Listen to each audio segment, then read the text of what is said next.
అందరికీ శ్రీరామనామ పర్వదిన శుభాకాంక్షలు.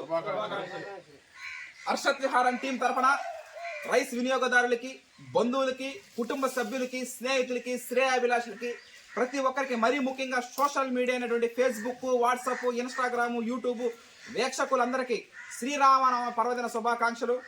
ముందుగా ఆ రాముల వారిని స్మరించుకొని, ఏ ఊరు పట్టినా, ఏ మండలం పట్టినా రాముల వారి దేవాలయం అనేది ఖచ్చితంగా ఉంటుంది. ఆంధ్రప్రదేశ్, తెలంగాణలో కాకుండా మన భారతదేశంలో ఎక్కడైనా సరే రాముల వారి దేవాలయం అనేది కంపల్సరీగా ఉంటుంది. ఆయా ఊరుల్లో శ్రీరామనవమి సంవత్సరానికి ఒకసారి జరుపుకోవడం జరుగుతుంది. మామిడి ఏంటంటే ఉగాది వస్తుంది. ఫస్ట్ ఉగాది చైత్ర మాస శుద్ధ పాడ్యం నాడు ఉగాది రావడం జరిగింది. ఉగాది వచ్చిన 9 రోజులు దాలిన తర్వాత 9వ రోజు మనం శ్రీరామనవమి పర్వదిన జరుపుకోవడం జరుగుతూ ఉంటుంది. ఇది ఆనవాయితీగా వస్తుంది. ఇది తరతరాల నుంచి వస్తానే ఉంది. అంటే ఈ ఋతువు గురించి చెప్పాలా, వసంత ఋతువు. యువ రైతుగా నేను చెప్పాలి ఏంటంటే, పూతలు పోస్తూ ఉంటాయి. మామిడి పూత, వేప పూత, కోయిల పూత, ఇవన్నీ నాంది ఉగాదికి. ఉగాది అంటే మన తెలుగు నామ సంవత్సరం. మామూలుగా ఇంగ్లీష్ వాళ్ళ సంవత్సరం వచ్చి జనవరి 1. దానికన్నా ఇది చాలా పవిత్రమైనది. మన తెలుగుంటి సంస్కృతి సాంప్రదాయాలకు పుట్టినిల్లు మన భారతదేశం. ఇది ఉగాది అంటే మన పండగ. అయిపోయిన తర్వాత 9 రోజులైంది.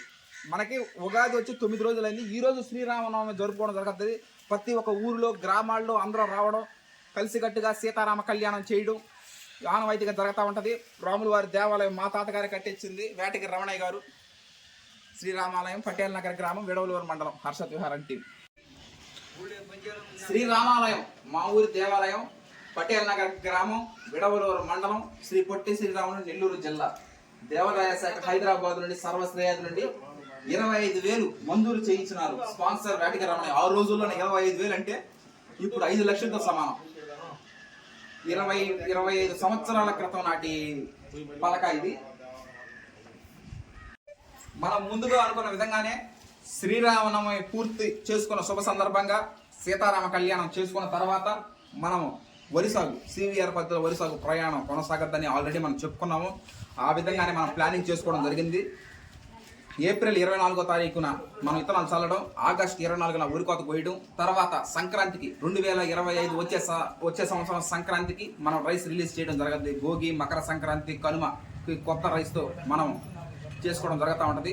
ఆ తర్వాత అంతకన్నా ముందుగా మనకి జూన్ నుంచి RNR 15048 తెలంగాణ సోనా షుగర్లెస్ పోయిన సంవత్సరం నవంబర్ 2023లో ఇత్తనాలు చల్లితే మొన్న మార్చి వరకు కోసం మార్చి, ఏప్రిల్, మే, జూన్ 4 నెలలు. జూన్ నుంచి మనం మళ్ళీ రైస్ రిలీజ్ చేయడం జరుగుతుంది. బంధువులకి, స్నేహితులకి, శ్రేయాభిలాషులకి అందరికీ తెలియజేయడం అనేది. Thank you.